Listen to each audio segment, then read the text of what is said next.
Bonjour la famille, bienvenue dans les histoires avec Madeusi. S'il vous plaît, abonnez-vous et laissez-nous un j'aime, cela compte énormément pour nous.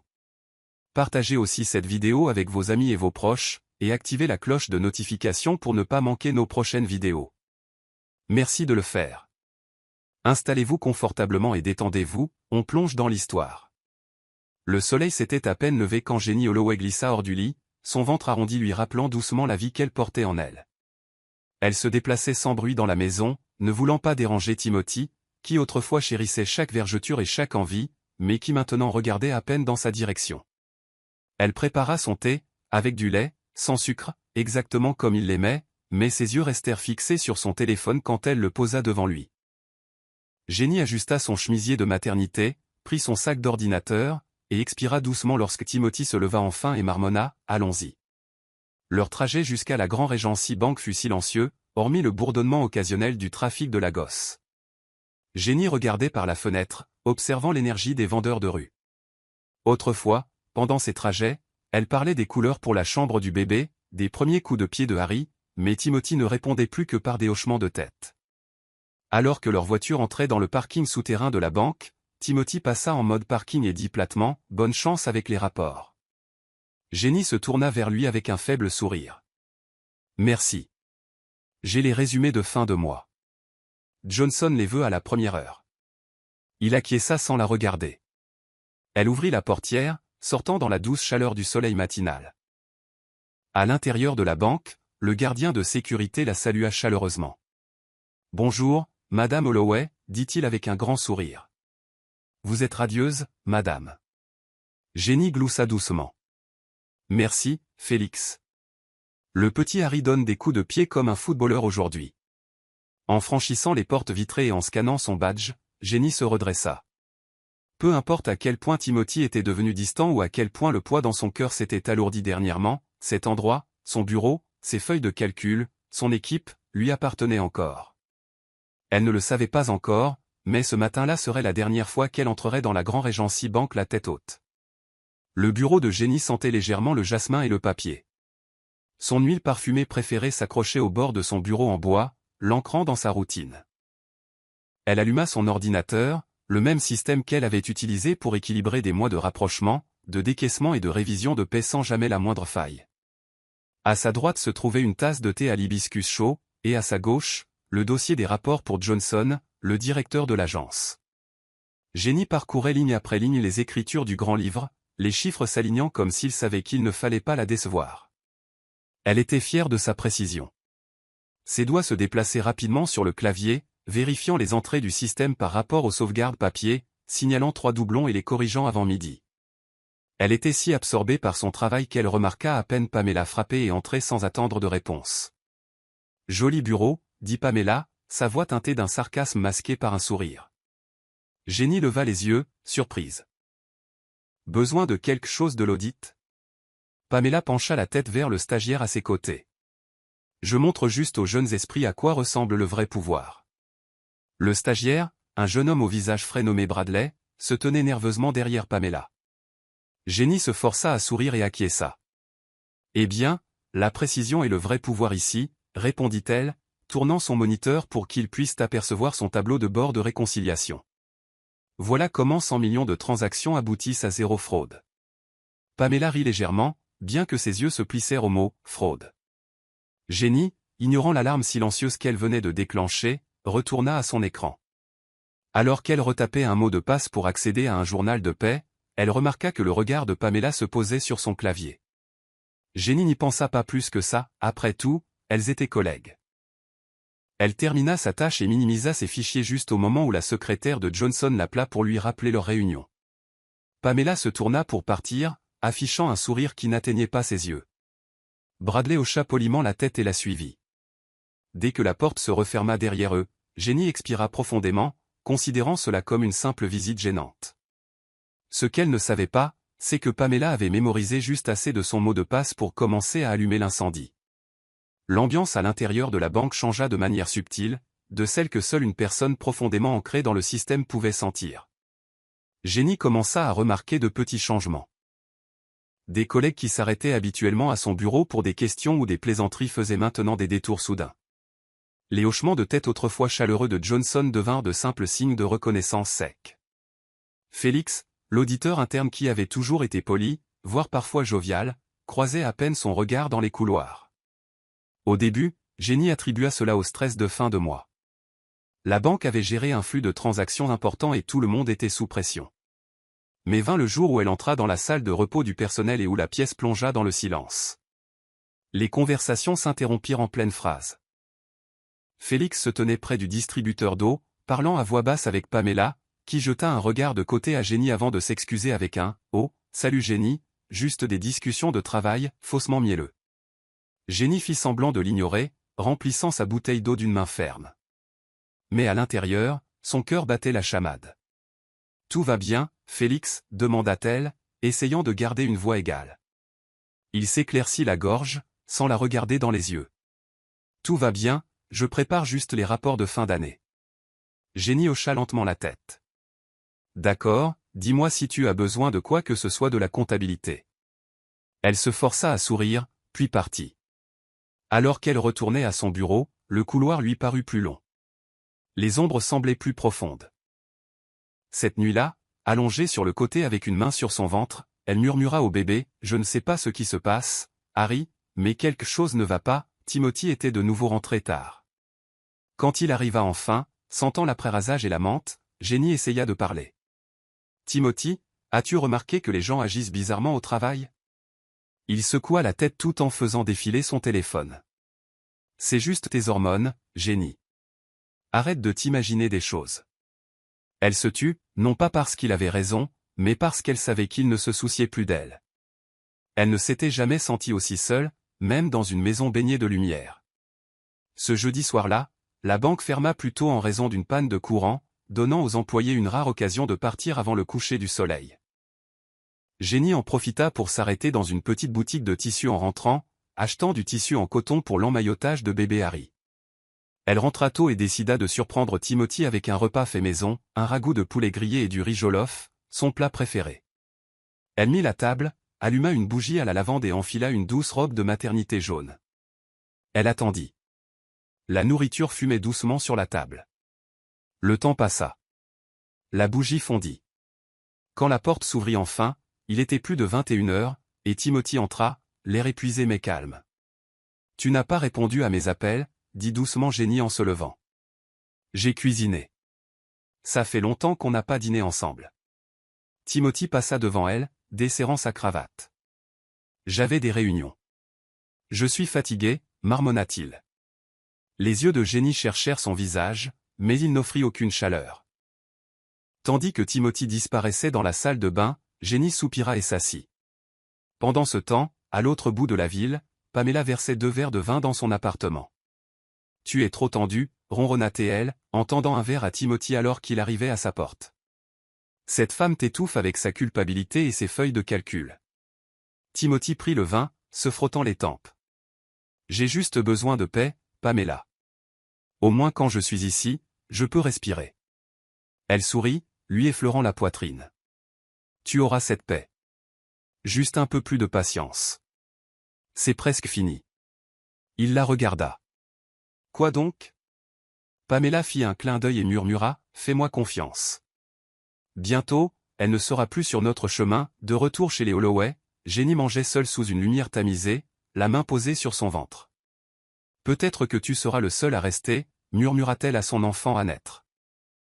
Elle ne savait pas que son mari, pendant qu'elle priait pour lui, s'enfonçait plus profondément dans une liaison destinée à la détruire. Et la femme qui tramait sa chute portait le parfum que Jenny lui avait offert pour Noël. Jenny vérifia sa montre alors qu'elle se tenait devant le bureau aux parois de verre de Johnson. Il était déjà plus de 18h30, une heure inhabituelle pour une réunion de département, surtout sans préavis. Elle ajusta son chemisier, déplaçant légèrement son ventre arrondi, et entra lorsque Johnson lui fit enfin signe. Félix et Pamela étaient déjà assis. Félix lui adressa un sourire pincé, tandis que Pamela ne leva même pas les yeux du document qu'elle avait devant elle. « Vous m'avez demandé, » dit Jenny, essayant de garder sa voix posée. Johnson lui désigna le siège en face de lui. « Oui, Jenny. C'est juste une petite discussion sur les alignements d'audit pour le prochain trimestre. Vous savez comment les choses se resserrent. Elle hocha la tête, sortant un bloc-notes. Le ton de Johnson était détendu, mais ses yeux brillaient d'une lueur indéchiffrable. Il lui tendit un rapport imprimé et dit nonchalamment, quelques écarts ici, des petits, mais assez pour déclencher la conformité s'ils ne sont pas corrigés. Jenny parcourut la feuille. Les écritures étaient des transactions étranges qu'elle ne se souvenait pas avoir traitées, listées sous les identifiants de son département. Ces chiffres ne correspondent pas à ceux de nos registres internes, dit-elle, les sourcils froncés. Je devrais comparer cela avec les enregistrements du système. Johnson fit un geste dédaigneux. Pas besoin de stresser. Revoyez juste ça et revenez vers nous d'ici la fin de la semaine. Pamela intervint alors, les yeux toujours fixés sur son dossier. Peut-être que vous devriez aussi commencer à faire des sauvegardes quotidiennes, Jenny. Juste au cas où. Jenny la regarda, perplexe. Je le fais déjà. C'est la norme pour mon unité. Félix s'éclaircit la gorge et se leva. Ne la surchargeons pas. Elle attend un enfant, après tout, dit-il avec un rire forcé. Alors qu'il quittait le bureau, l'esprit de Jenny était en ébullition. Les chiffres du rapport n'étaient pas seulement inhabituels. Ils semblaient délibérément falsifiés. Pourtant, Johnson paraissait anormalement calme, et Félix, pour la première fois, n'offrit pas son aide pour vérifier. Elle sortit dans l'air nocturne, sa main protégeant instinctivement son ventre.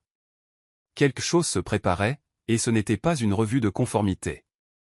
Jenny s'assit au bord de son lit, écrivant soigneusement dans le journal qu'elle tenait depuis le premier battement du pied de bébé Harry.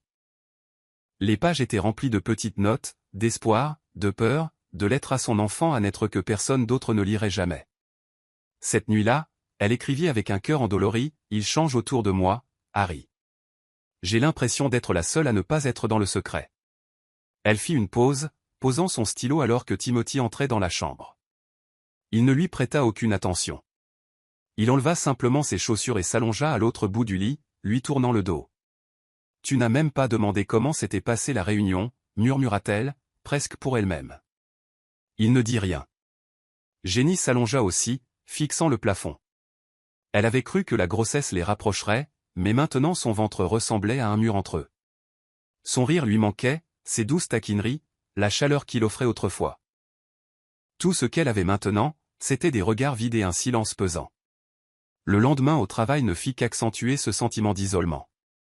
Son amie Alice des RH, qui partageait toujours ses pauses déjeuner avec elle, était maintenant assise avec Pamela dans un coin de la cafétéria, chuchotant et riant. Quand Jenny s'approcha, Alice lui adressa un faible sourire. « Je suis sur une tâche urgente, Jen.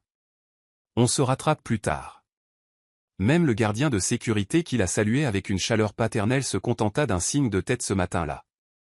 C'était comme si quelqu'un avait baissé les lumières de sa vie, un interrupteur à la fois.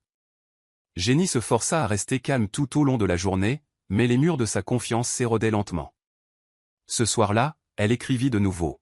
« Je ne peux plus faire confiance à l'air de cet endroit.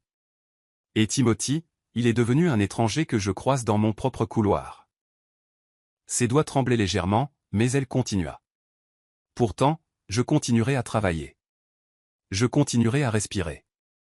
Parce que toi, mon Harry, tu es la seule chose qui semble réelle. » Le journal devint son refuge secret, une petite rébellion contre le vide qui la consumait. Ce qu'elle ne réalisait pas, c'est que cette solitude n'était pas accidentelle. Elle était orchestrée, pièce par pièce, en silence. Jenny arriva tôt le lundi suivant, déterminée à terminer la réconciliation du dernier lot d'écriture du grand livre avant le point de Johnson. Elle alluma son système, ouvrit sa boîte de réception et fronça les sourcils. Des dizaines de mémos internes avaient été envoyés pendant le week-end. Nouvelle révision budgétaire, protocole de signature modifié, approbation de transferts interdépartementaux. Pourtant, son nom était absent de chaque fil de discussion. Elle fit défiler l'écran, incrédule. « Pourquoi n'ai-je été mise en copie sur rien de tout ça ?» murmura-t-elle. Un sentiment d'effroi s'enroula dans son estomac. Elle se dirigea vers le bureau d'Alice, maintenant gardé par une porte partiellement fermée et une réceptionniste nerveuse. « Alice est là ?» demanda-t-elle. « Elle est en réunion », répondit la jeune fille, évitant son regard. Jenny attendit là. Puis Pamela passa, offrant un sourire mielleux. « Ils ont probablement oublié de te mettre dans la boucle. Ça arrive parfois quand les gens ne sont pas très impliqués. » Jenny serra la mâchoire. Je suis la chef de la comptabilité. Ces mémos sont standards pour mon poste. Le sourire de Pamela ne s'effaça pas, alors peut-être devrais-tu parler à Johnson. Ou simplement te détendre, le surmenage n'est pas bon pour le bébé. De retour à son bureau, Jenny remarqua que son système ralentissait. Les fichiers s'ouvraient plus lentement, et quelques dossiers qu'elle utilisait fréquemment avaient été mystérieusement renommés ou avaient disparu. Elle appela le support informatique, et Harry, le jeune technicien, monta 1 heure plus tard. Il regarda son écran, se grattant la tête. Madame, c'est étrange. On dirait que quelqu'un a modifié certains répertoires en tant qu'administrateur. Le cœur de Jenny manqua un battement. Modifié? Qui a l'accès pour me supplanter? Harry hésita. Juste la conformité informatique. Un audit, je suppose. Cela signifiait Félix. La prise de conscience lui glaça les paumes. Après le départ de Harry, Jenny essaya d'envoyer un email directement à Johnson pour demander un rapport de suivi d'audit de l'activité du système. Mais son message lui revint. Action non autorisée. Approbation de l'administrateur requise. Confuse et perturbée, elle resta assise là, fixant l'écran. Elle avait bâti son département à partir de feuilles de calcul et de sueur. Gagné chaque parcelle de respect par un travail acharné. Et maintenant, elle avait l'impression que quelqu'un la poussait lentement dehors, sans jamais dire un mot. Cette nuit-là, elle n'écrivit pas dans son journal. Elle resta simplement assise dans le noir, tenant son ventre, murmurant « Je ne sais pas qui fait ça, Harry. Mais je te promets que je ne les laisserai pas gagner. » La date de leur anniversaire était entourée en rouge sur le petit calendrier mural de la cuisine de Jenny. Malgré tout, la distance de Timothy, son malaise au travail, elle s'accrochait encore à l'espoir. Ce matin-là, elle se rendit au stand artisanal près de l'arrêt de bus et choisit un collier fait main, simple, plaqué or, avec un pendentif en forme de feuille. Il lui rappelait le premier charme que Timothy lui avait offert quand ils étaient jeunes et trop pauvres pour des diamants. Elle l'avait enveloppé dans du papier de soie et placé dans une petite pochette en velours. À 18 heures, elle avait préparé une bouillie d'igname et de la dinde grillée, le dos douloureux, mais le cœur plein d'attente. Elle portait une modeste robe marron et s'assit près de la fenêtre, attendant. Chaque minute s'étirait comme 1 heure. À 21 heures, la nourriture avait refroidi. Elle attendait toujours. Quand le portail grinça enfin à 21h46, Jenny se précipita vers la porte. Timothy entra, téléphone à la main, sans fleurs, sans excuses. « Tu as oublié, n'est-ce pas » demanda-t-elle doucement, tendant la pochette.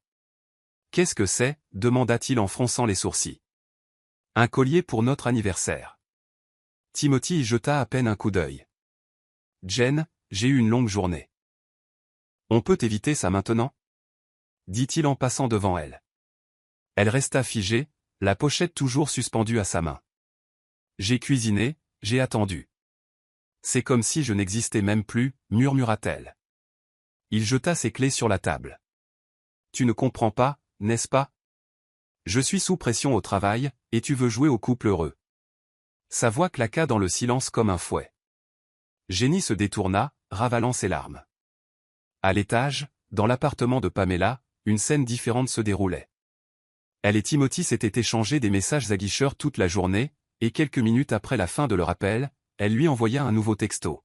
« C'est presque fini, plus que 2 étapes, chérie. » Timothy avait répondu « J'espère que ça va tout arranger. » Plus tard cette nuit-là, alors que Jenny était allongée à côté de son mari, qui lui avait déjà tourné le dos pour dormir, son téléphone vibra. Un message d'un numéro inconnu clignota sur l'écran. « Tu n'es pas prête pour ce qui va arriver. » Ses mains tremblaient. Elle essaya de réveiller Timothy, mais il la repoussa. Seule à nouveau, elle fixa le collier à côté de son oreiller. Ce qu'elle pensait marquer un nouveau chapitre n'avait fait qu'approfondir le cauchemar qu'elle n'avait pas encore pleinement saisi. Le corps de Jenny lui avait envoyé des avertissements discrets, migraines, maux de dos, pieds enflés, mais elle les avait ignorés. Elle croyait que si elle pouvait tenir encore un peu, les choses s'arrangeraient. Ce mardi matin était inhabituellement tendu. Johnson avait envoyé un mémo de dernière minute à tous les chefs d'unité pour mettre à jour leurs autorisations d'accès interne avant midi. Jenny, déjà méfiante suite aux problèmes de la semaine précédente, savait qu'elle devait superviser les systèmes elle-même.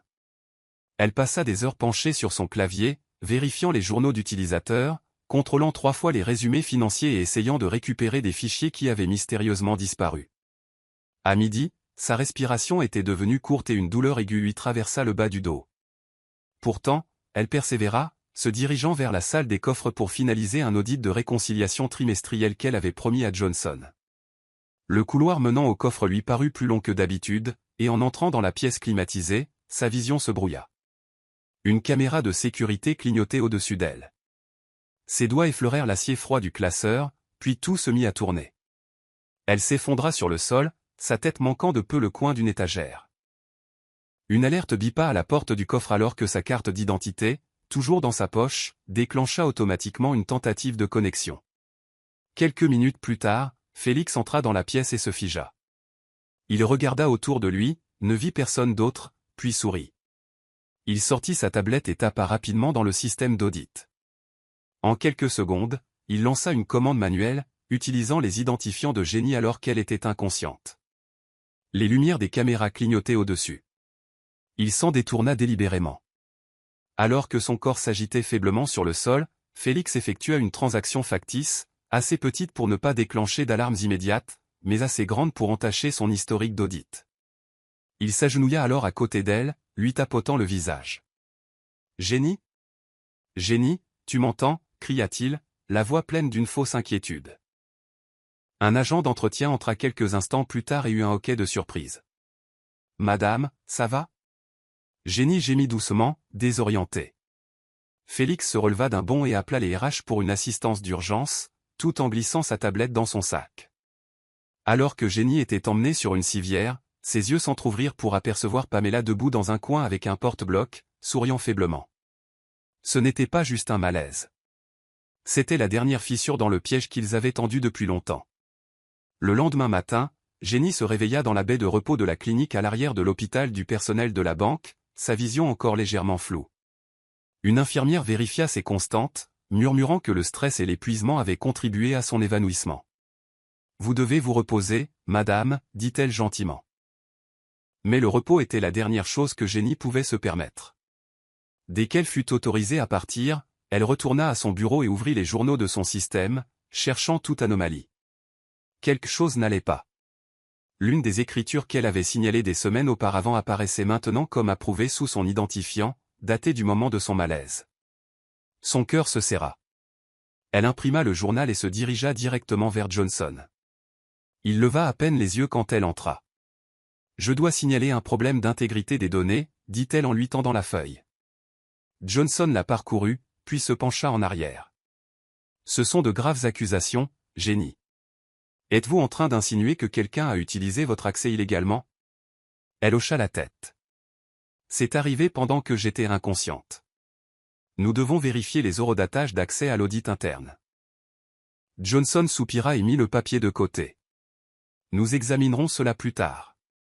Pour l'instant, vous devriez vous concentrer sur votre santé. » Jenny le fixa. « Mais cela pourrait compromettre l'intégrité de tout notre rapport d'audit. » Johnson se leva. « Assez, Jenny. Vous faites trop de bruit ces derniers temps.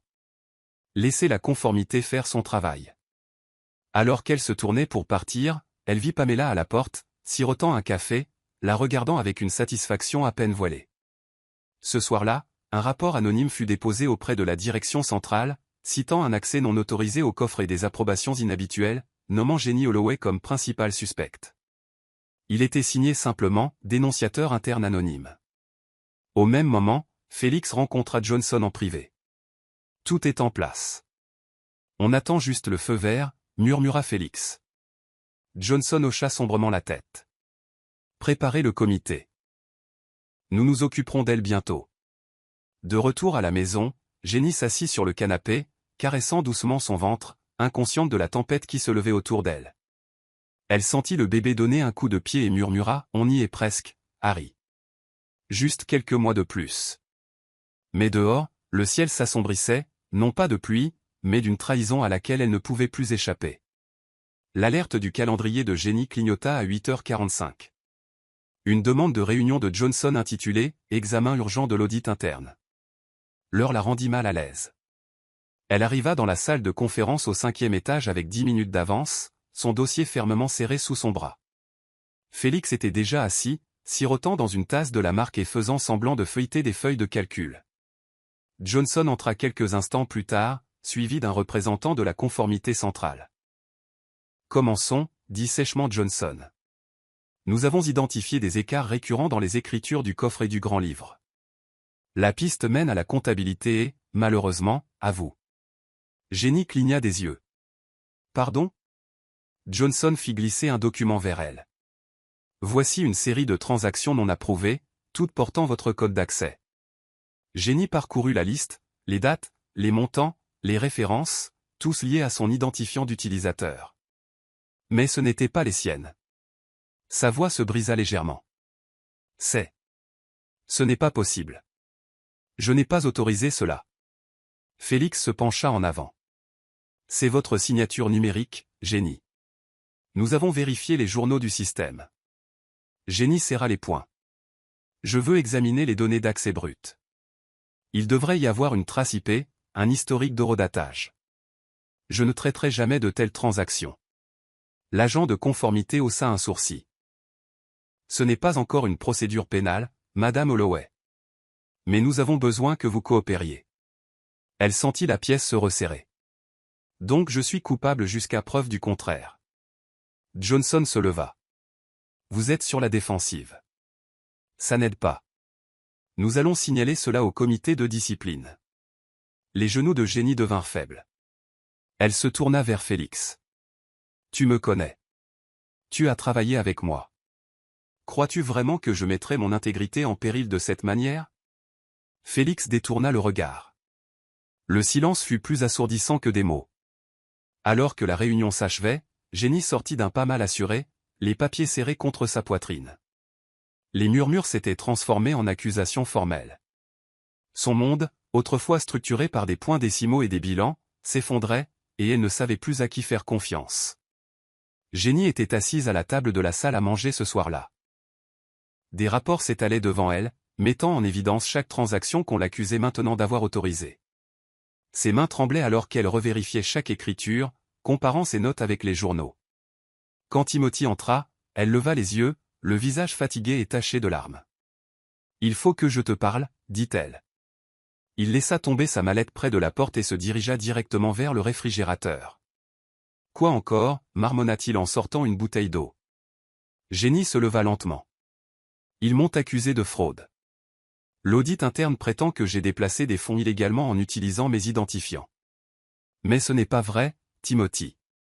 Je te jure que non. » Il but une longue gorgée d'eau, puis s'appuya contre le comptoir, l'expression indéchiffrable. « Ils doivent avoir des preuves, dit-il finalement. Les yeux de Jenny s'écarquillèrent. « Les preuves peuvent être falsifiées. J'étais inconsciente lors d'un de ces horodatages. Tu ne me crois pas ?» Timothy expira brusquement. « Tu as été distraite pendant des mois. Peut-être que tu as fait une erreur sans t'en rendre compte. » Jenny eut l'impression qu'on lui avait coupé le souffle. « Tu penses vraiment que j'aurais pu oublier d'avoir déplacé des millions ?» Il haussa les épaules. « Écoute, ça ne me concerne pas par la TRH. Fais ce que tu dois faire pour laver ton nom. » Elle s'approcha, la voix brisée. « J'ai besoin que tu sois à mes côtés. J'ai besoin que tu me crois. » Timothy secoua la tête, attrapant ses clés. « Je ne peux pas être impliqué dans ce pétrin, Jenny.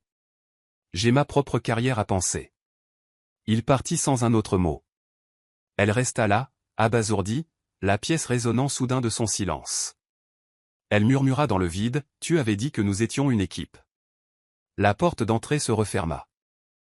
Seule, entourée des preuves de son innocence que personne ne se souciait de voir.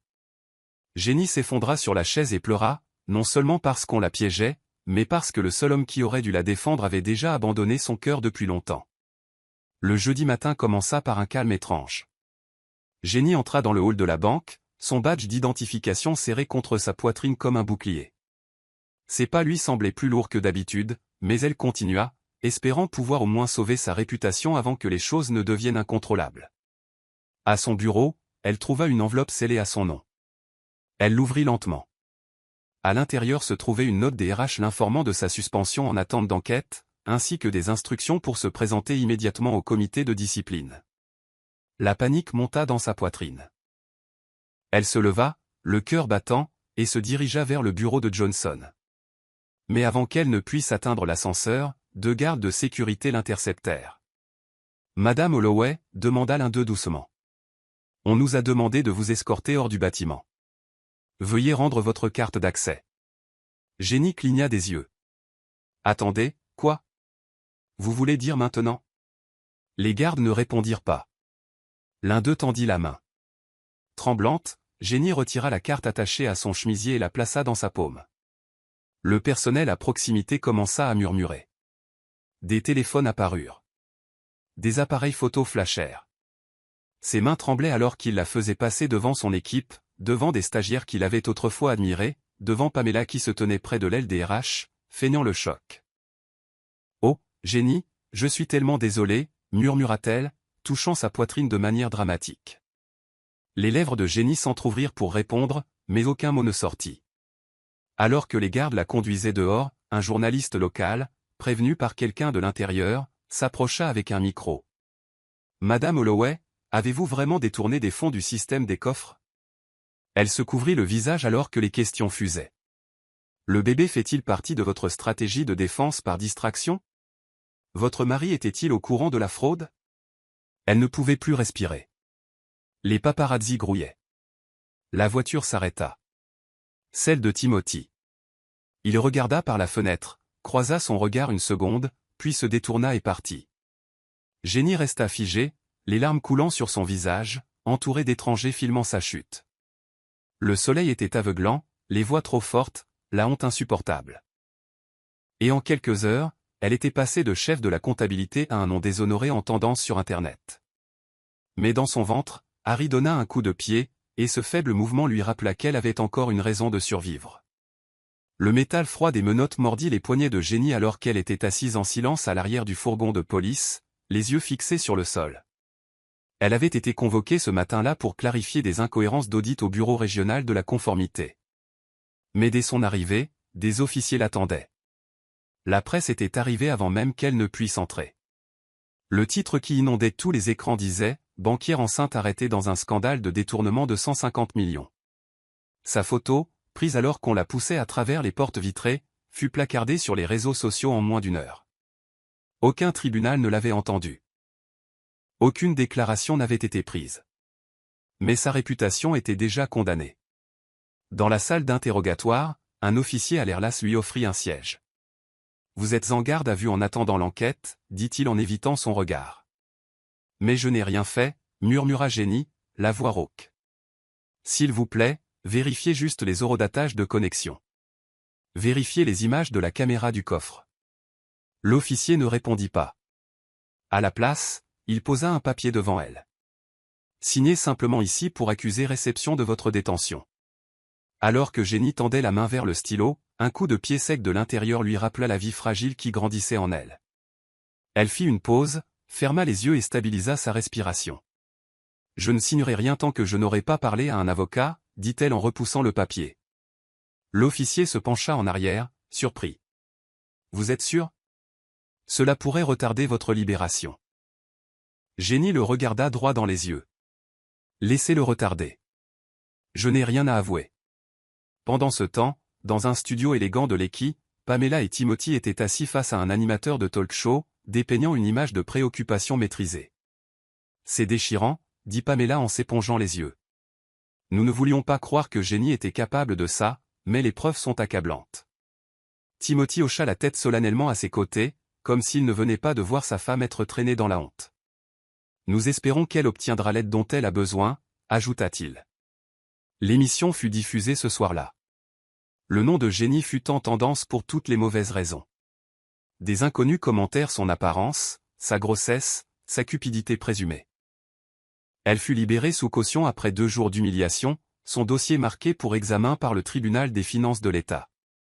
Quand elle rentra enfin chez elle, épuisée et vidée, elle s'effondra sur le matelas de sa chambre maintenant à moitié vide et fixa le plafond dans l'obscurité. « Ils veulent m'enterrer » murmura-t-elle à personne. Mais je n'ai pas encore dit mon dernier mot. On frappa à la porte à 7 heures du matin, de manière sèche et délibérée. Jenny venait de rentrer de sa promenade matinale autour du complexe, essayant de soulager la tension dans son dos. Elle ouvrit la porte à un coursier tenant une enveloppe Kraft. « Livraison pour Madame Jennifer Holloway », dit-il en levant à peine les yeux. Elle signa le bordereau et ouvrit lentement le rabat avec des doigts tremblants. À l'intérieur se trouvaient 2 documents, une demande de divorce déposée par Timothy Holloway et une liste d'inventaire jointe de leurs biens communs, tous désormais gelés en attente du règlement. Jenny recula dans l'appartement, serrant les papiers comme s'il lui brûlait les paumes. Son cœur battait à tout rompre. Pas même un appel téléphonique, pas un seul mot d'explication, juste de l'encre sur du papier. Ses yeux parcoururent la clause de clôture, différends irréconciliables découlant de la disgrâce publique et du risque de réputation. C'est tout ce qu'elle valait pour lui, un passif. Jenny s'effondra sur le canapé délavé, la poitrine serrée par la trahison. Ce soir-là, elle retourna à leur ancienne maison pour récupérer le peu qui lui restait. La grille d'entrée avait une nouvelle serrure. Quand le gardien la vit, il parut mal à l'aise. « Madame, Olga a dit de ne pas vous laisser entrer à moins que vous ne veniez avec la police ou une ordonnance du tribunal. » Jenny le regarda, incrédule. C'était aussi ma maison. Il détourna le regard. « Désolé, je fais juste mon travail. » Elle s'assit sur le perron pendant près d'1 heure avant que Pamela n'émerge de l'intérieur, vêtue d'un des anciens chemisiers de Jenny. « Oh, tu es là » dit Pamela avec un sourire narquois. « Ne t'inquiète pas, j'ai fait tes cartons. Ils sont à l'arrière. Tu ferais mieux de vérifier avant que la pluie ne commence. » Jenny ne répondit pas. Elle se dirigea vers l'arrière du complexe et trouva un sac poussiéreux rempli de vêtements froissés, un cadre fissuré de sa photo de mariage et des articles pour bébé qu'elle n'avait même pas encore ouverts. Cette nuit-là, elle emballa le peu qu'elle avait dans un taxi et roula en silence vers un petit studio près d'Ashgal. L'air sentait le kérosène et la rouille. Alors qu'elle s'allongeait sur le matelas rigide, une main sur son ventre, elle murmura, « Toi et moi, Harry.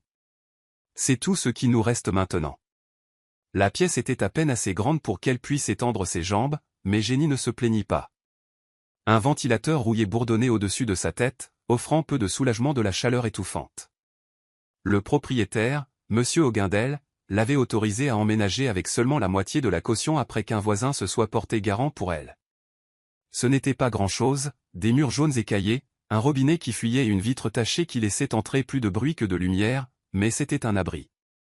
Jenny passait ses journées à laver les vêtements des voisins, à relire des documents en ligne quand elle pouvait emprunter des données, et à manger du gari trempé avec des cacahuètes pour le dîner. Elle rationnait chaque Néra, sautant parfois des repas pour s'assurer d'avoir assez d'économies pour l'arrivée de bébé Harry. Son ventre était lourd maintenant, son corps plus lent, mais son esprit, bien que meurtri, respirait encore. Chaque nuit, elle s'agenouillait près du vieux cadre de lit en bois et priait, « Seigneur, je n'ai pas besoin de richesse. Je veux juste donner à mon fils une vie où personne ne crachera sur notre nom. » La douleur commença de manière inattendue, aiguë, rythmée et profonde. Au début, elle pensa que c'était une indigestion.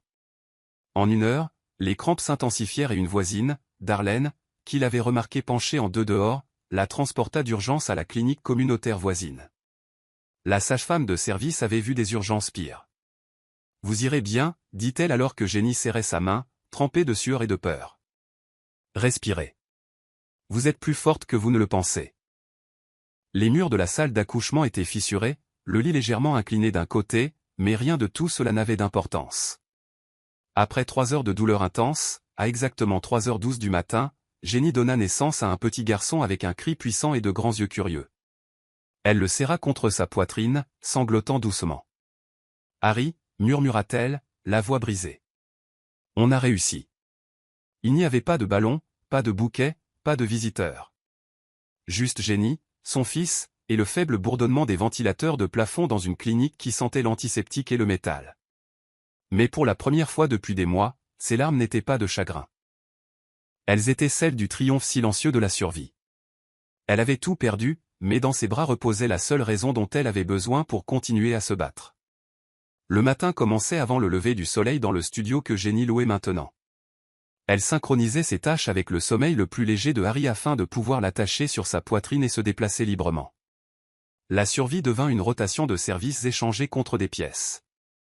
Frotter les vérandas pour les mères qui travaillaient, laver à la main les uniformes des écoliers, transcrire des factures la nuit pour le propriétaire d'une boutique du coin qui ne savait pas lire les feuilles de calcul, et faire la queue à la station-service en échange de 2 litres de kérosène. Tati Jen, vérifie si c'est bien écrit, disait Maman Keshi, une commerçante du marché, en lui tendant des billets froissés et des totos-verbaux. Jenny calculait la monnaie plus vite que les garçons avec des calculatrices. La nouvelle se répandit, la banquière est là, elle ne triche pas, la fierté et l'humiliation partageaient le même tabouret dans sa vie. Les jours où l'argent manquait, elle portait Harry de porte en porte. S'il vous plaît, je peux balayer la cour pour du riz, offrait-elle. Certains donnaient, d'autres la dévisageaient.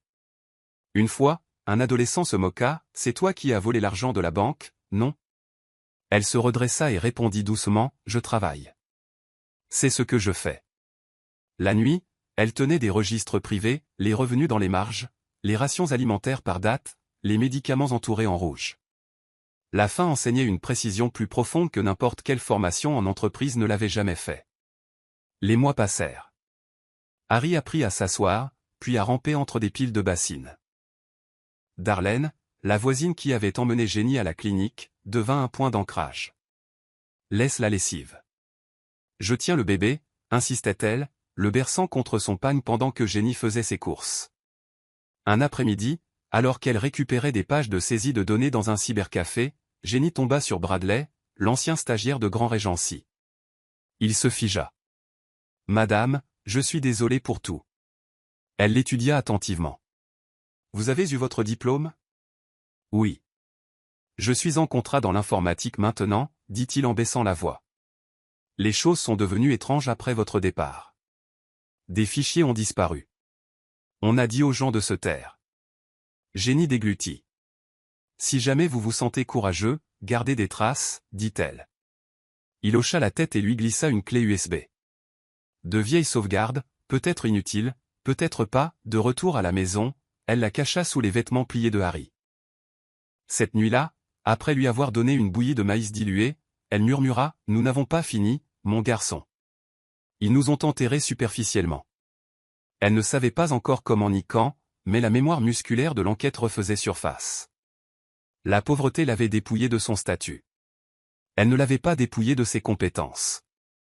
Les pluies de fin d'année tambourinaient sur les toits en tôle ondulée lorsque Jenny eut 35 ans.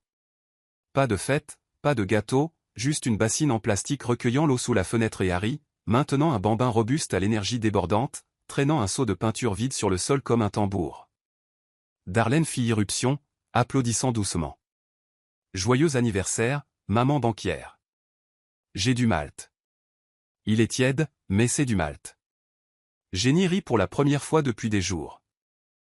Elles partagèrent la boisson dans des tasses dépareillées pendant que Harry essayait de boire dans les deux. Après le départ de Darlene, la pièce s'assombrit de nouveau. Les factures s'étaient accumulées, le suivi à la clinique, le loyer en retard, les antibiotiques.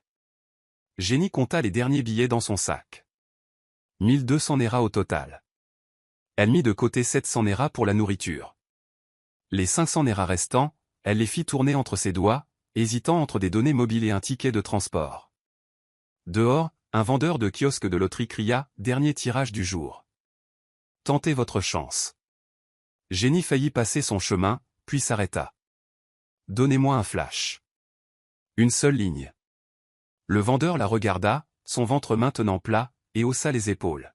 « On ne sait jamais. » Elle glissa le ticket dans son journal à côté d'une entrée qui disait, « Si la foi avait un reçu, je l'agraferais ici. » Les jours suivants furent un tourbillon de courses et de pluie. Harry développa une toux. Jenny dilua du miel avec de l'eau tiède et pria pour que ça ne s'aggrave pas. Chaque nuit, elle mettait à jour sa grille de dépenses, lorgnant le ticket coincé entre les pages. « C'est absurde, » se disait-elle. Les gens comme nous ne gagnent pas, pourtant, elle vérifia l'horaire du tirage radio qu'elle avait griffonné sur le mur du kiosque. Le soir de la diffusion, le courant fut coupé en plein milieu de l'annonce. Elle rit amèrement. C'est la vie.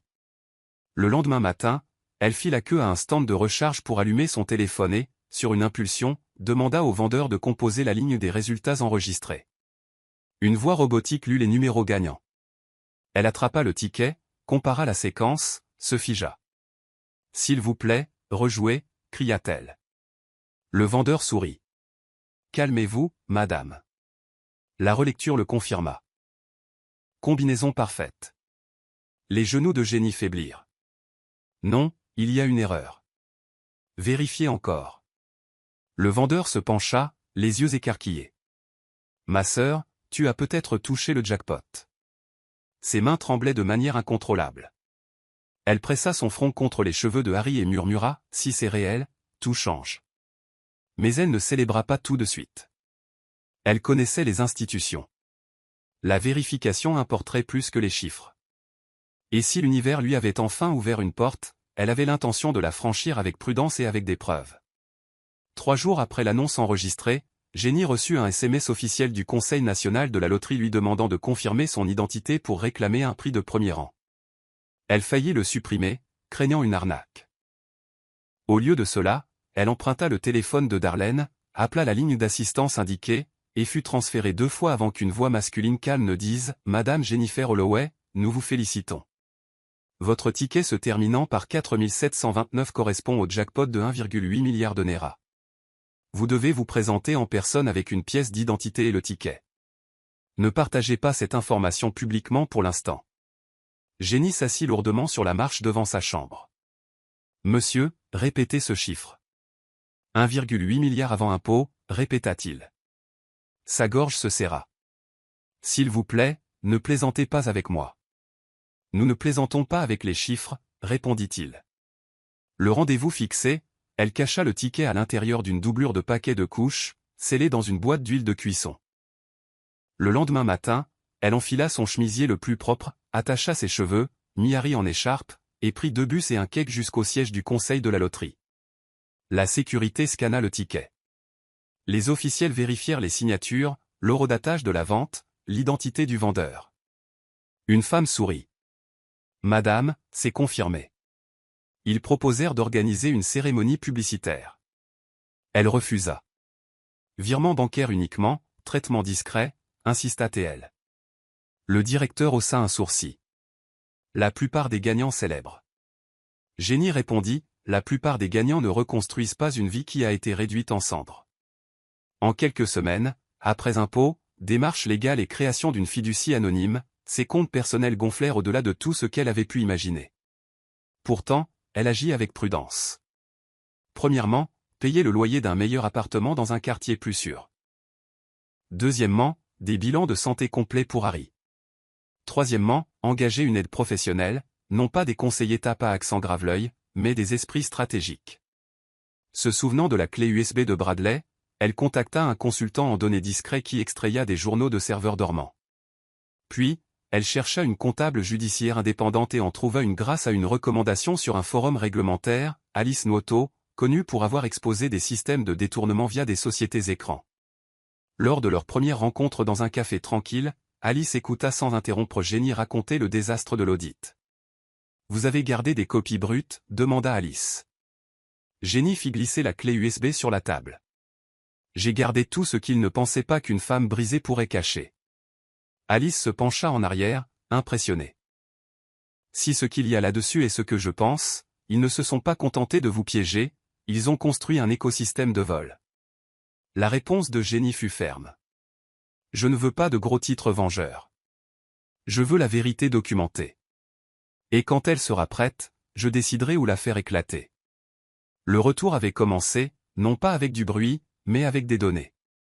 Alice Okoro était précise, analytique et notoirement difficile à engager.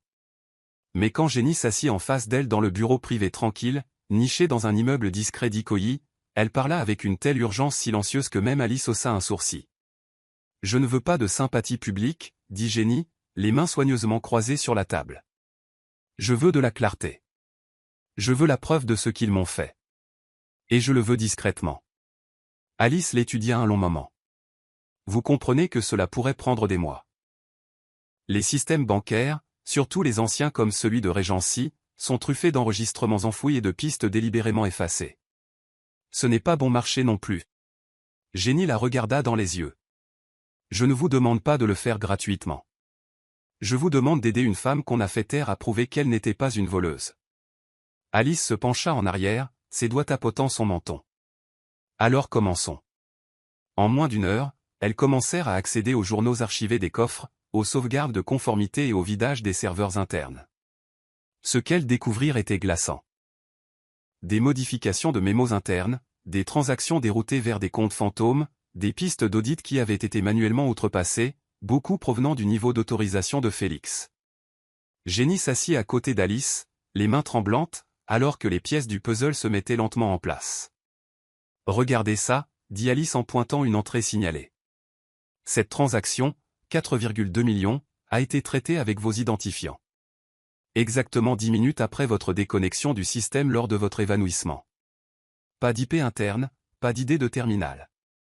Cela a été fait à distance. L'estomac de Jenny se noie. Donc ils ont cloné ma connexion. Alice hocha la tête. Ce n'est pas difficile à faire quand quelqu'un connaît votre mot de passe et que l'équipe informatique regarde ailleurs. Jenny expira brusquement. Pamela se tenait derrière moi ce jour-là. Elle était avec le stagiaire, mais je me souviens maintenant, elle m'a regardé taper mon identifiant. L'expression d'Alice se durcit.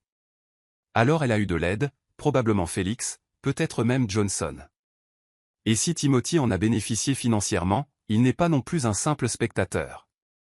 Jenny se pencha en arrière dans sa chaise, le pouls accéléré. Je ne vais pas seulement les exposer. Je vais reprendre tout ce qu'ils pensaient avoir enterré. Alice eut un sourire narquois. Alors il vous faudra une stratège. Et je connais quelqu'un qui vit pour démanteler les systèmes corrompus. Le regard de Jenny ne vacilla pas, dites-lui d'apporter des gants, murmura-t-elle.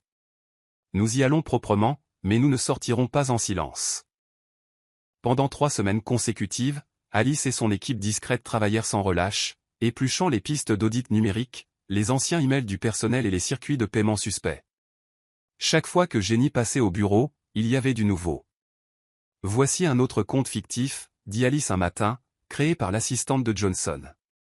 Il a siphonné plus de 20 millions en 5 mois, le tout étiqueté comme des notes de frais diverses pour le personnel.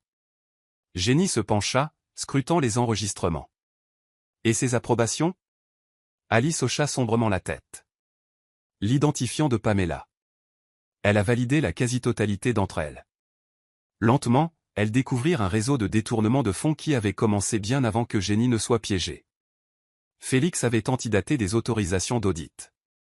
Johnson avait détourné des décaissements de prêts par le biais de faux fournisseurs. Pamela. Elle s'était positionnée comme le soutien émotionnel de Timothy tout en blanchissant des fonds par le biais de campagnes marketing fantômes. Jenny s'agrippa au bord de son siège alors qu'Alice posait une pile d'autorisations papier signées sur la table. « Vous étiez le bouc émissaire », dit-elle platement. Ils avaient besoin de quelqu'un d'assez proche pour accéder au système, mais assez naïf pour être réduit au silence. Vous correspondiez parfaitement à leur plan. Jenny fixa les preuves, des larmes se formant, non pas de tristesse, mais de justification. Je n'étais pas folle, murmura-t-elle. Toutes ces nuits, je pensais être paranoïaque. Alice posa une main sur la sienne. Vous n'étiez pas paranoïaque. Vous étiez traqué. Avec cette montagne de preuves, Jenny savait qu'un procès ou un communiqué de presse ne suffirait pas. Elle voulait une justice structurelle. Elle voulait que la pourriture à l'intérieur de Grand Regency soit démantelée depuis le sommet. C'est alors qu'Alice lui présenta quelqu'un d'autre, Darlene. Pas la voisine, mais une stratège chevronnée en acquisition d'entreprises, spécialisée dans les OPA hostiles. Lors d'une réunion discrète dans un salon privé, Darlene posa les bases. Regency perd de l'argent. Leurs scandales sont enterrés, mais ils ont paralysé leur liquidité. Ils cherchent à vendre discrètement de grosses parts pour rester à flot. C'est votre opportunité. Jenny ne sia pas, je veux le contrôle total, pas partiel. Je veux entrer dans cette salle de conseil, et je veux qu'il revoie mon visage, quand il sera trop tard pour faire marche arrière. Darlene sourit. Alors nous le ferons par le biais d'une société écran. Nous créerons une entité, propre, anonyme. Nous achèterons petit à petit jusqu'à ce qu'ils vous remettent les clés. Et personne ne le verra venir. Le premier murmure de l'instabilité financière de Grand Regency apparut un lundi nuageux lorsque le directeur régional de la banque démissionna sans préavis. Jenny regarda le clip d'information en silence, ses doigts tambourinant sur le comptoir de la cuisine. Il panique, dit Alice au téléphone. Les audits réglementaires se rapprochent. Leurs prêts perdent des intérêts. La direction est désespérée d'empêcher le navire de couler.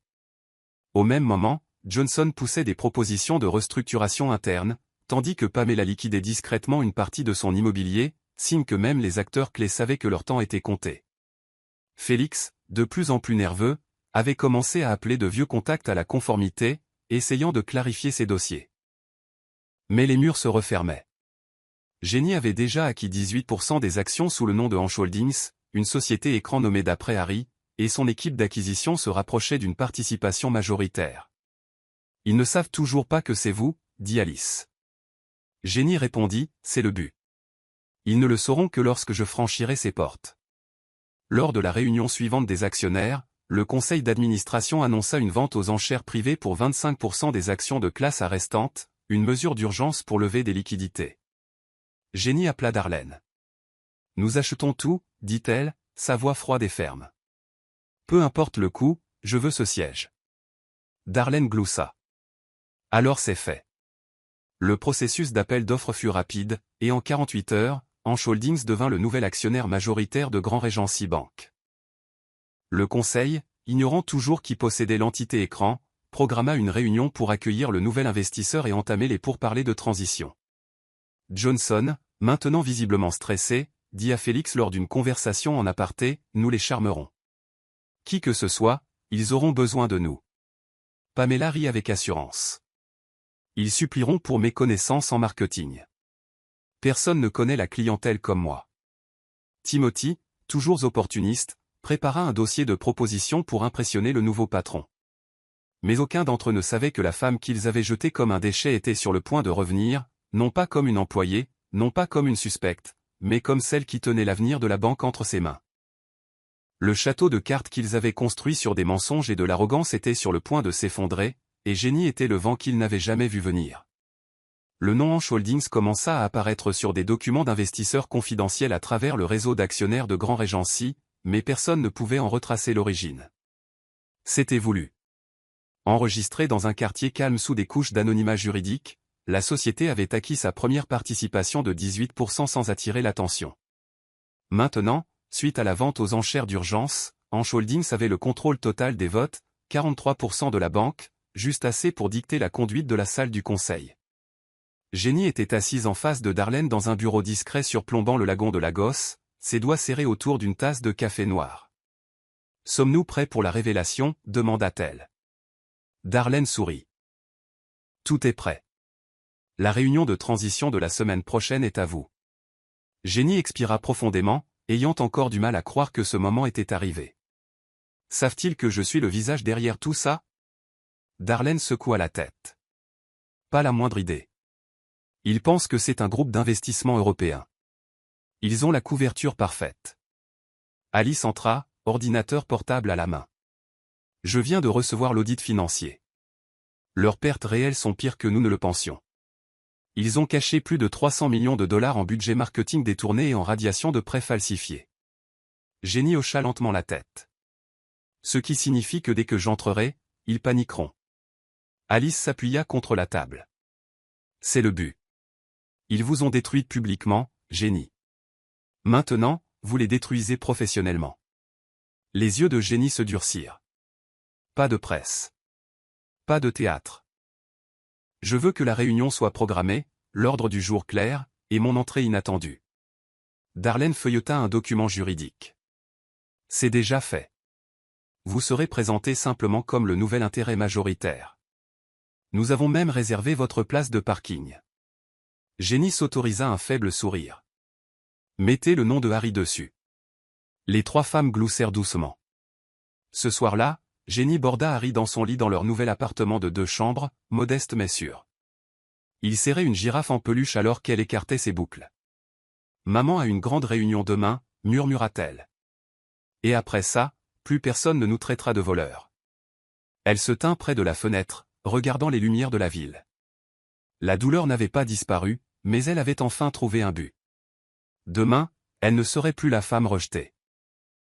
Elle serait la main qui rouvrirait la grille, non plus comme une employée, mais comme celle qui la possédait. Le soleil matinal scintillait sur l'imposante façade en verre du siège de Grand Regency. Le personnel se hâtait à l'intérieur en costumes élégants et chaussures brillantes, ignorant que la personne la plus puissante du bâtiment était sur le point de franchir la même porte tournante qui lui avait autrefois barrée. Dans la salle du conseil, les cadres se rassemblaient pour la réunion trimestrielle des investisseurs. Félix faisait les 100 pas près de la fenêtre. Johnson feuilletait nerveusement un rapport imprimé. Et Pamela, vêtue d'un blazer rouge élégant, appliquait du gloss entre des regards assurés vers la porte vitrée. Timothy était calme mais calculateur, répétant son argumentaire. « Nous charmerons celui qu'ils enverront », dit-il à Johnson. « Ils ne risqueront pas de changer la direction. Pas pendant une reprise financière. » Johnson hocha la tête, bien que des perles de sueur traçaient déjà son front. La secrétaire entra. Le représentant de l'actionnaire majoritaire, de Hanch Holdings, est arrivé. Les dos se redressèrent. Les téléphones furent mis en sourdine. Tout le monde se tourna vers la porte. Elle s'ouvrit lentement. Jenny entra, vêtue d'un tailleur-pantalon bleu marine, la posture droite, les yeux calmes et le menton haut. Elle ne dit rien alors que la pièce plongea dans un silence stupéfait. La mâchoire de Pamela tomba. Félix devint blême. Johnson cligna des yeux, confus.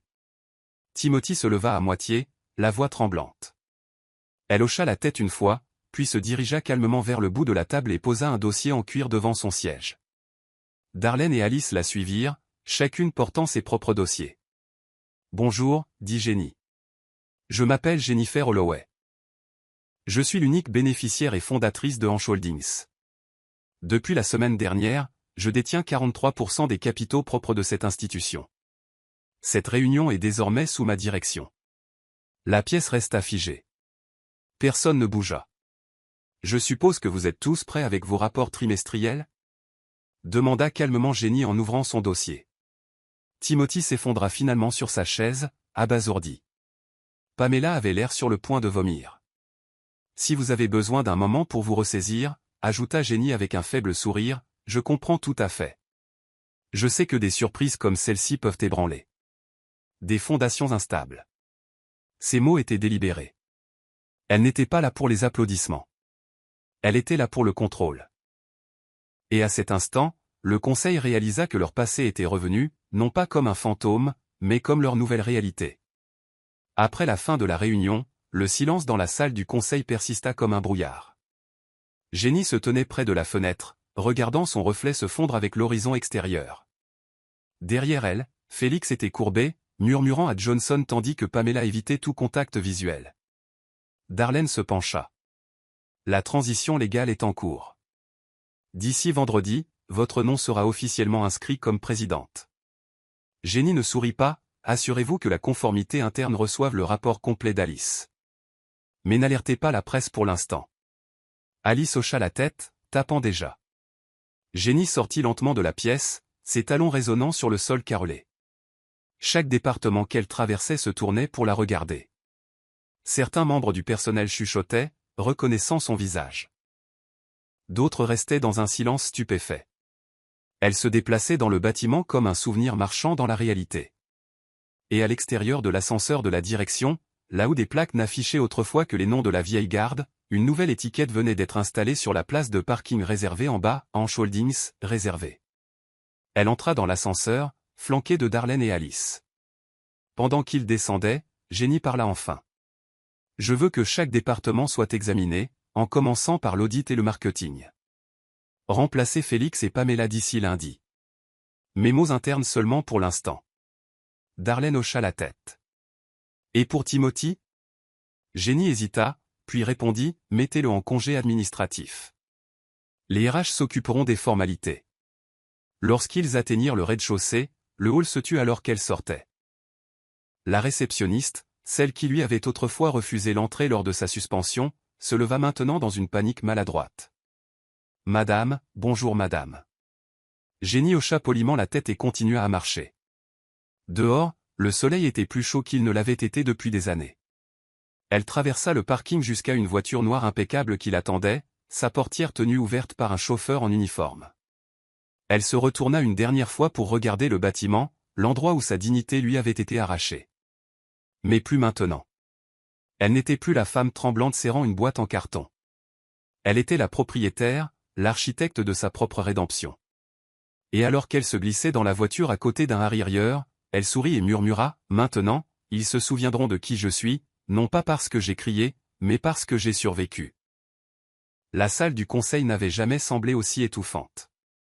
La longue table en acajou brillait sous les lumières crues du plafond, mais même son vernis ne pouvait détourner l'attention de la tension qui s'épaississait à chaque tic-tac de l'horloge murale.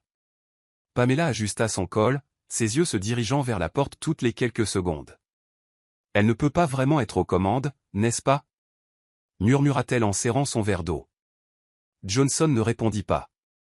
Il était trop occupé à vérifier son téléphone, attendant un email urgent, n'importe quelle excuse pour s'échapper. Félix était affalé sur sa chaise, son arrogance habituelle remplacée par une immobilité maussade. Timothy feuilletait son rapport imprimé sans lire un seul mot, espérant sauver une autorité qu'il n'avait plus. La pièce bourdonnait d'une énergie nerveuse tandis que le personnel préparait discrètement l'écran de présentation. Quand la porte s'ouvrit enfin, le claquement des talons fit taire les faibles murmures. Jenny entra, vêtue d'un costume gris anthracite avec des boutons de manchette dorés. Elle était suivie par Alice, tenant un ordinateur portable fin, et Darlene portant un dossier juridique scellé. Jenny ne regarda ni à gauche ni à droite, elle se dirigea directement vers le bout de la table. Alors qu'elle tirait la chaise et s'asseyait, ses yeux balayèrent les visages devant elle. « Commençons, dit-elle. » Pamela s'éclaircit la gorge. « Peut-être devrions-nous attendre le responsable juridique ou un représentant des investisseurs principaux. » Jenny leva une seule main. « Vous parlez à l'unique investisseur majoritaire. Il n'y a personne au-dessus de cette table maintenant. » La main de Félix trembla légèrement. « C'est sans précédent. Le personnel va paniquer. Les investisseurs vont. » « Il n'y a rien de sans précédent dans la reddition de comptes, » intervint Alice en ouvrant son ordinateur portable. « En fait, elle se fait attendre depuis longtemps. » Johnson se pencha en avant, essayant de retrouver un semblant de dignité. « Jennifer, peut-être pouvons-nous discuter des transitions en privé. » Jenny se tourna lentement vers lui. « Ai-je eu droit à de l'intimité quand j'ai été traîné dans la presse? Avez-vous demandé un moment privé avant de déposer de faux rapports de conformité contre moi? » Johnson se tortilla sur sa chaise. Elle fit de nouveau face à la salle. « Aujourd'hui, nous allons passer en revue la vérité. Vous n'êtes pas obligé d'aimer ça, mais vous écouterez. Et quand nous aurons terminé, certains d'entre vous ne quitteront pas cette pièce avec leurs titres intacts. » Personne ne parla. L'air à l'intérieur de la pièce devint plus lourd à chaque mot. Pour la première fois, la dynamique du pouvoir avait changé, et cela se voyait sur chaque visage dans la pièce. Jenny se leva et se dirigea lentement vers le grand moniteur au bout de la salle du conseil, y branchant une clé USB. L'écran s'anima avec des dates, des chiffres, des horodatages de connexion et une chronologie numérique. Ceci, commença-t-elle, est l'enregistrement d'une transaction frauduleuse initiée le 12 septembre, une transaction qui m'a été attribuée, mais qui a été enregistrée alors que j'étais inconsciente à la clinique. Voici l'horodatage vidéo. Elle lança un clip silencieux de Félix entrant dans le coffre, insérant une carte de dérogation manuelle. Son visage était reconnaissable entre mille. Pamela eut un hoquet audible. La voix de Félix tremblait. C'est monté. Vous ne pouvez pas prouver. Alice cliqua sur le fichier suivant. Journaux de serveurs correspondants. Trace IP. Connexion à distance depuis un panneau d'administration interne restreint sous votre niveau d'autorisation. Elle fit une pause. Nous l'avons vérifié 3 fois. Johnson se leva brusquement. Ceci n'a pas sa place dans une réunion du conseil. Nous porterons cela devant le service juridique. Jenny ne sia pas, asseyez-vous, Johnson. Sa voix était calme mais tranchante comme de l'acier. Vous recevrez votre avis juridique d'ici midi. Pour l'instant, vous me répondrez. Pamela essaya de parler, mais Jenny la coupa.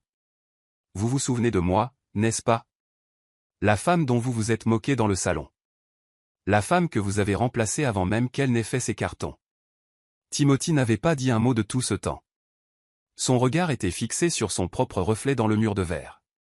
Finalement, il parla. Jenny. Je ne savais pas toute l'étendue d'eux.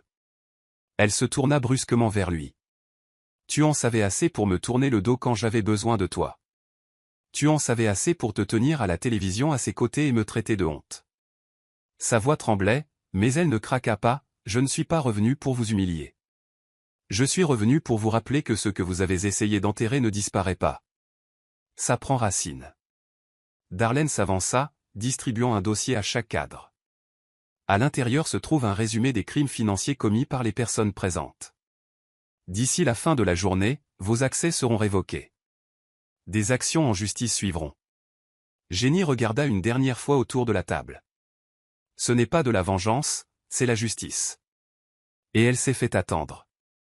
La salle du conseil retomba dans le silence, mais cette fois, ce n'était pas par peur. C'était par reconnaissance. Reconnaissance que la femme qu'ils avaient autrefois sous-estimée tenait maintenant l'épée et la balance. Le silence se brisa alors qu'Alice projetait un deuxième graphique, un entonnoir de détournement de fonds qui traçait plus de 300 millions en fonds détournés. Elle pointa le sommet. Chaque transfert était déguisé en dépenses marketing approuvées par le code d'autorisation de Pamela. Des fonds acheminés par des fournisseurs écrans, des comptes liés à une société de portefeuille personnel retracés jusqu'à son cousin à Enugu. La voix de Pamela se brisa. Je suivais les instructions de Johnson. Johnson intervint. C'est un mensonge. C'est elle qui a initié ces paiements. J'ai juste signé. Vous avez tous les deux signé, répondit froidement Alice. Et vos deux signatures numériques ont été vérifiées par un audit judiciaire. La vérification croisée des emails externes a montré des discussions sur des partages de commissions. Nous avons également découvert des journaux de discussion privés que vous pensiez supprimer. Jenny resta assise, les doigts joints. Vous pensiez que je ne me relèverais jamais. Mais je l'ai fait, et je ne suis pas revenu les mains vides. Je suis revenu avec les preuves. Elle se tourna vers Félix. Tu étais le pont. Tu as manipulé les dossiers. Fait taire les jeunes employés. Mais je me suis souvenu de ton visage dans ce coffre, Félix. Il enfouit son visage dans ses mains. Jenny se releva. Je ne suis pas ici pour la sympathie. Je ne demande à personne de s'excuser. Vous avez eu une chance de vous dénoncer. Vous ne l'avez pas fait. Alors je l'ai fait moi-même. Timothy se leva enfin. Jenny, s'il te plaît. Pas devant tout le monde. Parlons. Elle secoua la tête. Tu as eu des années pour parler. Maintenant, tu peux écouter. Elle s'adressa à toute la salle. Chaque accusation portée contre moi était fausse. Et j'ai maintenant suffisamment de preuves documentées pour poursuivre 3 d'entre vous et licencier les autres. Je ne le couvrirai pas. Je ne le balayerai pas sous le tapis. Je ne vous protégerai pas comme aucun d'entre vous ne m'a protégé. Darlene ajouta, avec effet immédiat, tous les cadres nommés sont suspendus en attente d'une enquête criminelle. La sécurité est en attente pour vous escorter. Johnson frappa du poing sur la table. C'est un coup monté. Non, répondit doucement Jenny. C'est la reddition de compte. Alors que les portes s'ouvraient et que du personnel en uniforme entrait, personne ne bougea. Pamela pleurait en silence.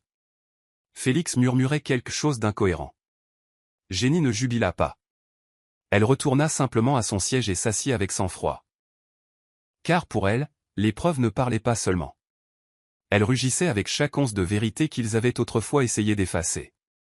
La sécurité s'avança, ferme mais professionnelle, alors que le représentant des RH entrait discrètement avec un dossier à la main. Johnson fut le premier à résister, claquant sa paume sur la table. Tu ne t'en sortiras pas comme ça, Jenny. Je suis dans ce secteur depuis plus de 20 ans. Jenny le regarda sans ciller. Et pendant tout ce temps, vous avez appris à manipuler les systèmes, mais pas à diriger avec intégrité. Elle fit un signe au responsable des RH. Vous pouvez procéder. L'agent tendit à Johnson sa lettre de suspension. Vous êtes par la présente relevé de vos fonctions en attendant une enquête plus approfondie. 2 gardes s'avancèrent. L'assurance de Johnson se dissipa. Il se leva, regardant la pièce comme un roi déchu. Ce n'est pas fini, siffla-t-il. Jenny ne répondit pas. Elle se tourna vers Pamela, qui se tenait tremblante, les bras croisés sur sa poitrine. Vous avez dit un jour que je n'étais pas assez forte pour diriger, dit tranquillement Jenny. Il s'avère que je n'avais qu'à vous survivre. Pamela ouvrit la bouche pour plaider, mais Jenny la coupa d'un seul mot. Partez. Sa voix était calme, froide, finale. Félix se leva sans un mot, pâle et défait. Il ne se battit pas. Il marmonna seulement, on m'avait promis une protection, avant d'être conduit dehors. Timothy fut le dernier à rester assis. Son visage était indéchiffrable. Jenny, dit-il lentement, nous avions une vie ensemble, un enfant. Ça ne signifie plus rien maintenant? Le ton de Jenny s'adoucit, mais seulement légèrement. Harry aura toujours un père, mais je n'ai plus de mari. Elle plongea la main dans son dossier et en sortit un dernier document. Ceci est une demande formelle de droit de visite supervisé. Vous serez contacté par mon équipe juridique. Il fixa le papier, abasourdi. Tu vas vraiment aller jusqu'au bout? Elle hocha la tête. Tu as fait ton choix il y a des années. Maintenant, je fais le mien. 2 agents de sécurité s'approchèrent de lui. Il ne résista pas, murmurant seulement en passant, tu as changé. Les yeux de Jenny restèrent fixés sur la porte. Non, murmura-t-elle pour elle-même. Je me suis juste souvenu de qui j'étais. Alors que la salle du conseil se vidait, elle regarda les chaises autrefois occupées par des gens qui riaient quand elle pleurait, qui se détournaient quand elle suppliait. Maintenant, ils étaient partis un par un, non pas parce qu'elle les avait combattus avec le feu, mais parce qu'elle était revenue avec la vérité. Et dans cette pièce où elle avait autrefois tout perdu, elle se tenait maintenant comme la femme qui avait tout reconquis. La suite exécutive était silencieuse, propre, ensoleillée, et presque méconnaissable par rapport à la forteresse de verre dont elle avait été escortée dans la honte. Une plaque de laiton fraîchement gravée reposait maintenant sur le bureau poli, Jennifer Holloway, présidente. Elle fit lentement le tour du bureau, touchant les bords du bureau, ouvrant le tiroir. Plus de dossiers cachés, plus de complots secrets, juste un air qui semblait nouveau. Elle plaça une photo encadrée de Harry sur le rebord de la fenêtre, puis se tint derrière le fauteuil dont elle avait rêvé si longtemps. Ses doigts effleurèrent le cuir. Il ne s'agissait jamais de vengeance, se murmura-t-elle. Il s'agissait de restauration. Derrière elle, Alice entra, suivie de Darlene. La presse a eu vent de l'affaire, dit Alice avec un léger sourire narquois. Vous ferez la une d'ici ce soir. Jenny se tourna, souriant faiblement. Laissez-les écrire ce qu'ils veulent. Je ne suis pas revenue pour être célèbre. Je suis revenue pour être entière. Darlene haussa un sourcil. Vous voulez toujours garder le silence? Jenny marqua une pause. Laissons la vérité parler d'elle-même. J'en ai assez dit. En bas, Harry entra en se dandinant dans le hall, tenant la main d'une nounou au visage doux. Il vit sa mère en haut de l'escalier et son visage s'illumina d'un grand sourire. « Maman » cria-t-il. Jenny descendit les marches en hâte, le prenant dans ses bras. « Je t'ai manqué » demanda-t-elle en le soulevant. Il gloussa et hocha la tête, pressant son front contre le sien. La réceptionniste et plusieurs jeunes employés regardaient, incrédules. Ce n'était pas la femme dont il se souvenait. C'était quelqu'un d'autre, quelqu'un de plus fort. Jenny s'accroupit, ajustant le col de la chemise de Harry. « Tu veux voir le nouveau bureau de maman » demanda-t-elle. Il applaudit en réponse. Alors qu'ils entraient dans l'ascenseur de la direction, elle appuya sur le bouton le plus haut, le serrant contre elle. « Un jour, lui murmura-t-elle à l'oreille, tu apprendras ce qu'ils ont fait. Mais pour l'instant, tout ce que tu as besoin de savoir, c'est que nous avons gagné. » Les portes s'ouvrirent sur son nouveau monde. Elle entra dans le bureau avec son fils sur la hanche, non plus hanté par le passé, mais pleinement ancré dans le présent. Pour chaque cicatrice, elle avait maintenant une couronne. Et alors qu'elle s'installait dans le fauteuil qu'ils avaient dit un jour qu'elle ne mériterait jamais, elle embrassa le front de Harry et sourit. C'est à nous, maintenant. Voici le verset biblique pour cette histoire, la pierre qu'ont rejetée ceux qui bâtissaient est devenue la principale de l'angle. Psaume 118, verset 22, Louis II. Ce verset reflète la transformation de Jenny, passant de la disgrâce au leadership. Autrefois rejetée et humiliée, elle s'est élevée pour devenir le fondement même de l'institution qui a tenté de la détruire. Il affirme comment la justice divine élève les oubliés et restaure l'honneur de ceux qui sont accusés à tort. Morale de l'histoire, ne sous-estimez jamais la force d'une personne qui a été lésée en silence. La vérité a une façon de refaire surface. Et ceux qui sont mis de côté aujourd'hui peuvent revenir demain avec le pouvoir de réécrire l'histoire. L'injustice peut briser le confort d'une personne, mais elle ne peut détruire sa raison d'être. C'est la fin de l'histoire. Qu'avez-vous appris de cette histoire? Laissez vos pensées dans la section des commentaires. Laissez un j'aime et n'oubliez pas de vous abonner et d'activer la cloche de notification pour être averti lorsque nous publierons nos prochaines vidéos. Partagez également cette vidéo avec quelqu'un qui pourrait être intéressé. Merci beaucoup d'avoir regardé.